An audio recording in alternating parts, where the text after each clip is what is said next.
हे पहा माझ्या बागेतील पांढऱ्या जास्वंदीचं सुंदर असं फूल. याचे आरोग्यासाठी सुद्धा खूपच उपयोग आहेत.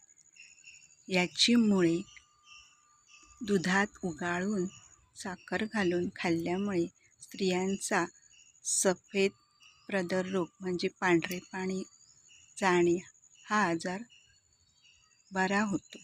त्याचप्रमाणे याची फुले तेलात उकळून त्याच्यामध्ये आणखीन सुगंधी द्रव्य घालून तेल बनवल्यास टक्कल पूर्णपणे जाते असे म्हणतात.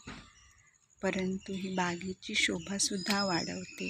हे फूल शंकराला अतिप्रिय असे आहे. तर हे सुंदर पांढरे फूल आपल्या बागेची शोभा वाढवतेच, पण आरोग्यासाठीही खूप उपयुक्त आहे. पहा किती सुंदर दिसते ते.